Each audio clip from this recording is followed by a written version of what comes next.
is Ayn Rand, and we're talking about her and her philosophy, her writings, and this is to do really grave injustice to a person of such depth and insight.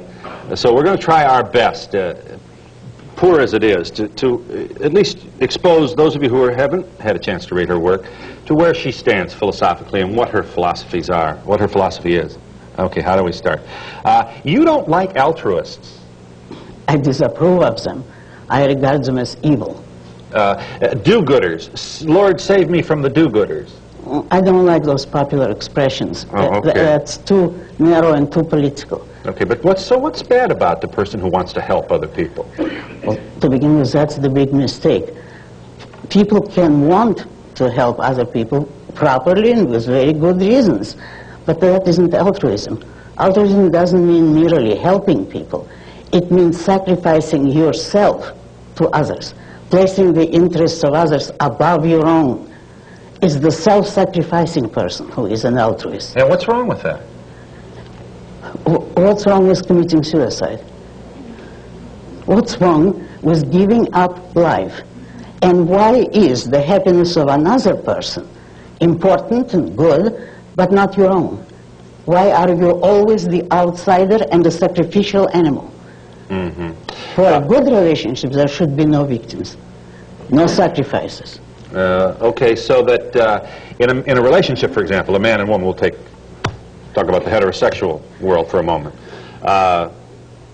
To sacrifice for your loved one is, in many cases, then, a misnomer. What you're really doing is... Right. Tell me what you mean.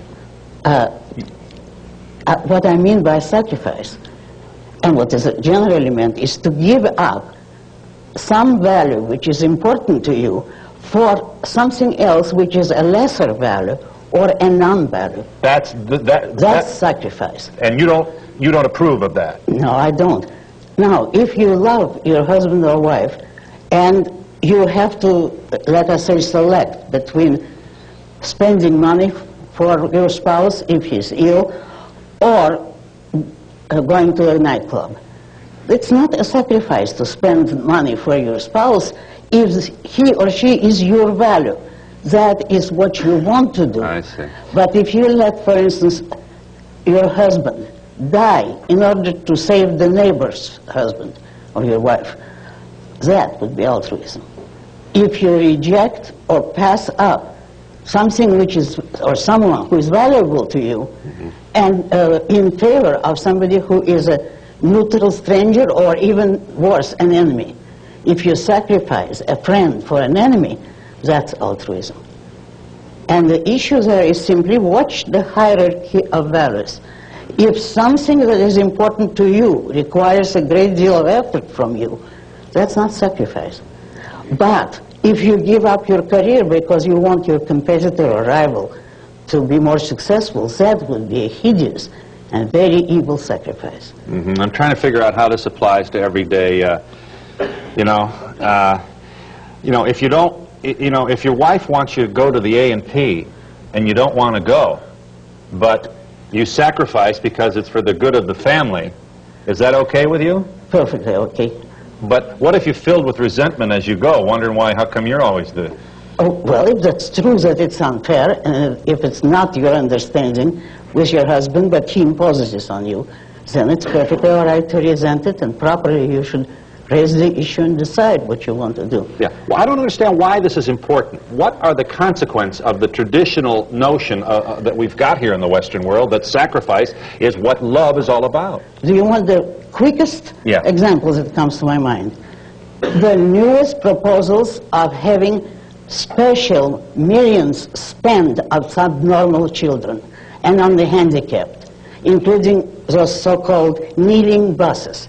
It's the attempt to bring everybody to the level of the handicapped.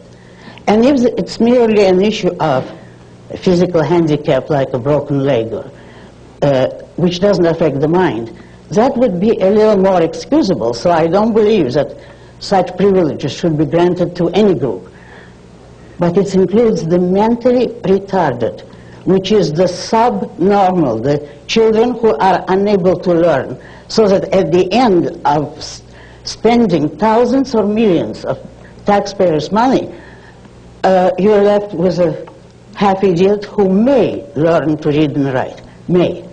On the other hand, there are no special schools, or very, very few, for gifted children. And to pass up the gifted, on whom all our lives depend, if it weren't for intelligent people, well, read Atlas Shrugged, what would happen to us without the better mind, who are able to survive and who carry the weight of everybody else? Yet we don't spend any money on them. We do everything. Well, there's... The applause is for your call for more society energy directed at the accommodation of gifted people. I hope so. Okay, but not government spending. However, so long as you support the ungifted, you owe your first priorities to the gifted. But what in the Ayn Rand civil context would be appropriate societal measures to accommodate the ungifted? Their own parents. And a chance to give their parents to earn money. If, however, their parents are poor and cannot assume it, it's a big, heavy burden, then you can appeal to private charity, as it was always done before welfare statism in this country. You want private charity as well for the gifted? If necessary. They usually, in a free society, they won't need it. They'll make their own way, just so you don't stop them. But private charity cannot be done by means of tax collection, which means by force. Private charity is up to you, and if it's a worthy cause, that is, let's say, a subnormal child who certainly cannot help it, it's perfectly all right to help him, but not at the sacrifice of your own child. You probably like to get rid of HEW then? Oh, certainly. Oh, certainly. Much more than that. I'd like to get rid of. A lot of the government, huh? Everything except the basic duties of the government, which is police, law courts, armed forces. You want less government? All right. Thank you. Well, everybody says that. It's a little hard to put that into effect when we've got a country that has such a maldistribution of wealth. You give me that, huh? Too few rich, too many poor. I will give you part of that, because if there is a maldistribution, it's to those who have political pull. If some of your money is made with government help and government favoritism, then I grant you that is unfair and improper and unjust. But if you made it yourself, in free competition, enough people want to pay you for your services or your product, then you should keep all of it. Why shouldn't you? You made it. All right. Okay. Oh, yeah. You also think if the Middle Eastern countries want to hold us up for the oil at $5 a barrel, or a gallon, excuse me, $5, will that day ever be back? They ought to be able to do it. It's their oil. Is that your point? No. My point is we should not have permitted altruistically to all those nations to nationalize what we built for them. They took